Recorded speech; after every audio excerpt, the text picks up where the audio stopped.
Estos actos criminales son solo algunos de los que estremecieron a la ciudad por causa del enfrentamiento entre combos. Fueron asesinados anoche un hombre y una mujer. En el ataque otras 2 personas salieron heridas. 4 hombres que se movilizaban en 2 motocicletas llegaron al lugar y abrieron fuego contra 3 hombres y una mujer que estaban dentro de un carro. Asesinados por asfixia mecánica. Los cuerpos de los 3 hombres, que tendrían entre 25 y 30 años, fueron encontrados ayer en un taxi aparcado en una esquina del barrio El Velódromo de Medellín. Las víctimas, una madre y sus 2 hijas, habrían sido asesinadas por un hombre desmovilizado de las autodefensas, quien huyó del lugar. Los cuerpos sin vida de la mujer de 37 años y sus 2 hijas de 12 y 14 fueron encontradas en una habitación tapadas con cobijas. La reacción de las autoridades no se hizo esperar e intensificó su ofensiva contra las bandas delincuenciales. Fue una operación muy bien planeada, muy bien ejecutada. Se cumplieron los objetivos de la operación, se capturaron las personas que se estaban buscando. Eran liderados por alias Hugo, delincuente también capturado dentro de esta operación por los delitos de extorsión, homicidio, reclutamiento de menores, desplazamientos forzados, entre otros. La escalada violenta en la ciudad sobrepasó los límites. Se llegó a ese pacto porque es que ya se habían llegado a extremos.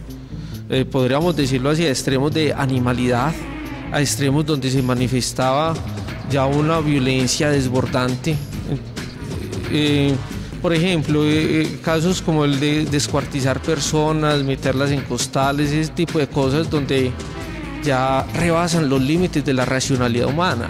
El derramamiento de sangre, la sensación de inseguridad y la gran cantidad de víctimas en diferentes puntos del Valle del Aburrá propiciaron un pacto de no agresión entre combos, en el que la Iglesia Católica sirvió como mediadora. Aprovechando el momento de tregua entre los combos, logremos dar un paso en firme para la reconciliación, para la convivencia. Y por eso yo llamo a que todos nos comprometamos a trabajar por la paz. Mientras no se acaben las condiciones que propician la violencia, no tendremos paz. Fue así como se ratificó lo que era un secreto a voces. Estos juegos pirotécnicos no fueron la noche de la alborada ni indicaban la llegada de la Navidad. En realidad, hacía parte del festejo por el llamado Pacto de Fusil y la apertura de fronteras invisibles. Todos esperamos que se haga la paz en todos los sentidos, porque es que sin la paz no somos nada. Marchas, eucaristías y partidos de fútbol también fueron algunas de las actividades de dicha celebración. La posición de la institucionalidad frente a los denominados pactos siempre ha sido contundente. Solo podrá interesar a la institucionalidad local, y estoy seguro a la institucionalidad nacional, en la medida en que tenga un solo fin y objetivo, que es el sometimiento a la justicia y la desarticulación y desaparición de esas bandas criminales. Han pasado ya 5 meses desde el día en que presuntamente se firmó el Pacto de Fusil en un paraje del municipio de San Jerónimo. Y aunque las cifras de homicidios se han reducido, las extorsiones y las desapariciones van en aumento y la tensión en las zonas donde delinquen los combos persisten. En medio de la tensa calma, la comunidad solo anhela vivir una Navidad en paz, aunque no se sepa cuándo se romperá dicho pacto.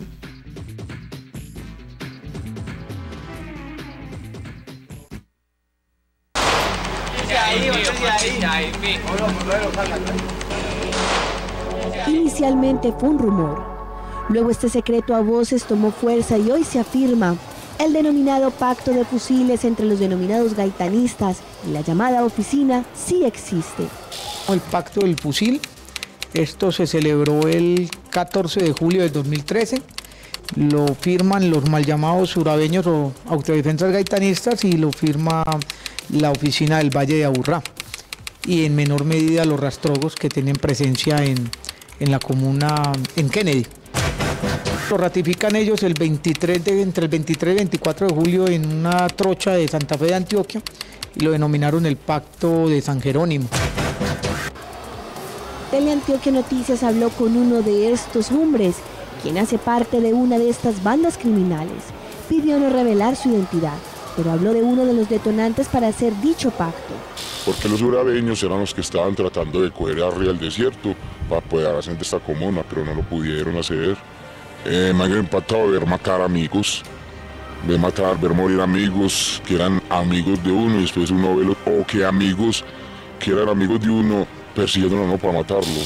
Sin embargo, desde la mirada de analistas y mediadores son distintas las razones e intereses que dieron pie al cese de fusiles. Distribuirse en la zona, organizar el tema de finanzas, no asesinarse entre ellos, y cada organización, cada estructura y sus bandas organiza sus problemas internos. Este pacto no lo hacen entre gente que decidió cambiar de vida, que se entregaron a Dios, ni mucho menos. Esto es un asunto de negocios, es un asunto estratégico y es un asunto de reorganizaciones internas. Se llegó a ese pacto porque es que ya se habían llegado a extremos. Podríamos decirlo así, a extremos de animalidad, a extremos donde se manifestaba ya una violencia desbordante. Por ejemplo, casos como el de descuartizar personas, meterlas en costales, ese tipo de cosas donde ya rebasan los límites de la racionalidad humana. Unos aseguran que el pacto no ha disminuido la criminalidad.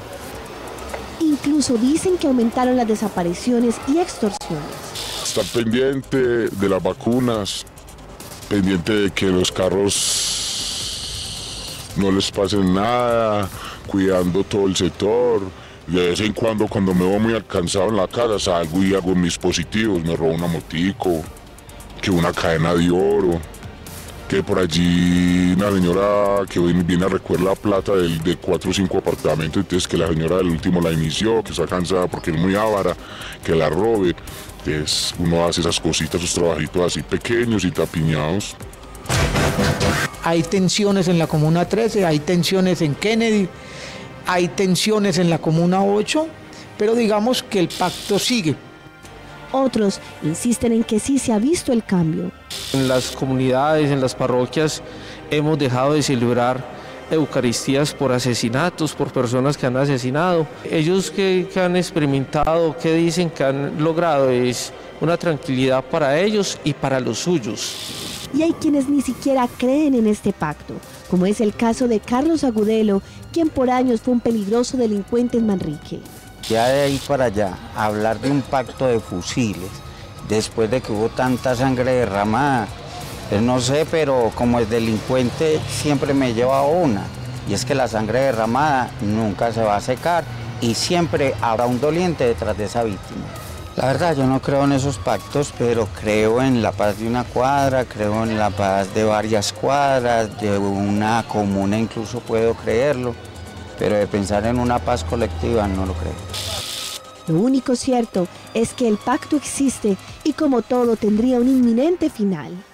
Puede reventar en cualquier momento y si revienta pues todas las fronteras que están dormidas volverían a activarse y la guerra sería mucho más fuerte. No te puedo asegurar hasta cuándo puede durar eso, que es que va a durar 1 año, 2 años, que eso va a ser rápido, ¿no? Vivimos de esperanzas. La esperanza es, ¿y qué más quisiéramos? Que Medellín siguiera así. Según los expertos en conflicto armado, es verdad y latente que existe un pacto de no agresión entre grupos delincuenciales, especialmente vinculados a las denominadas bandas criminales los gaitanistas y la oficina en la ciudad de Medellín. Esto ha llevado a que se distribuyan los delitos geográficamente en la capital antioqueña. Hay una federación de jefes, que no hay una sola cara que sea visible frente tanto en el proceso de la oficina como en el proceso de los urabeños. Esto es una federación que llegan a acuerdos para poder mantener sus negocios, pero también la división geográfica de los barrios tanto en Medellín como en Antioquia. El análisis de los expertos también lleva a pensar que para mantener vigentes sus actos criminales en la ciudad, los ilegales enemigos no podían continuar asesinándose entre sí, pues esta confrontación implicaría la pérdida de poderío.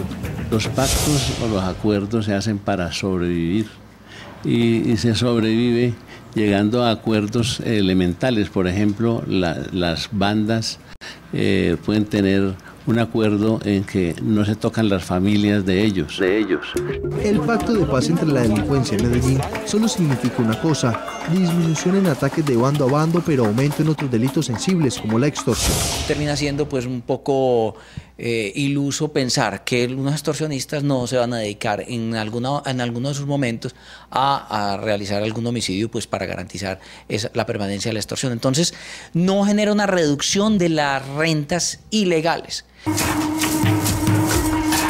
Igualmente, al repartirse geográficamente la delincuencia en la ciudad, la Mesa de Derechos Humanos del área metropolitana manifestó que viene en crecimiento un delito como son las ventas de alucinógenos. Se respetan geográficamente algunos terrenos, unos barrios, se respetan esos negocios, tanto el tráfico de armas, de droga, otros negocios, la explotación sexual, entre otros negocios que tiene, del comercio ilegal.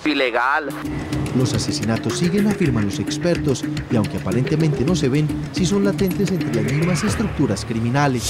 Hoy es peor porque muchos de estos hechos personas las desaparecen o las desplazan y las presionan a que no denuncien y empeora pues la situación porque no se hace visible los hechos. De hecho algunos asesinatos también son a cuchillo o en otras zonas que no sean del Valle de Aburrá.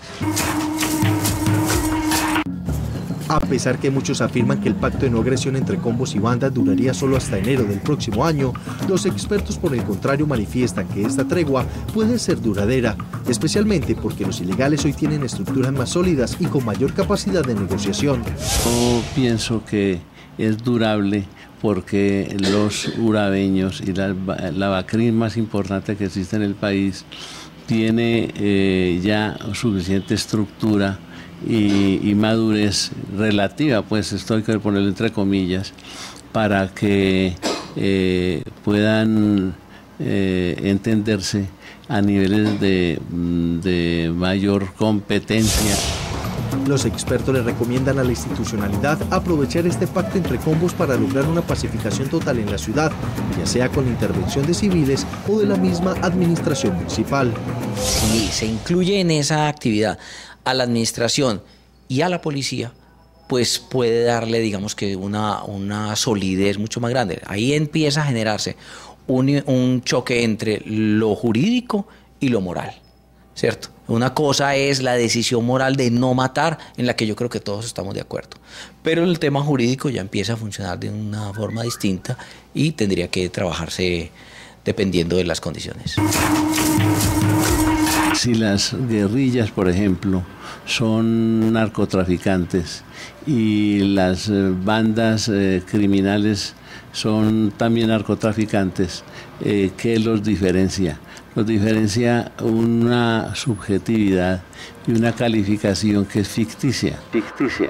En definitiva, lo que esperan los expertos en conflicto armado es que se aproveche la disposición de paz, que aunque parcial de los grupos ilegales en la ciudad, de ser bien manejada y enfocada por las autoridades, podrían encaminar a un desarme masivo de los ilegales.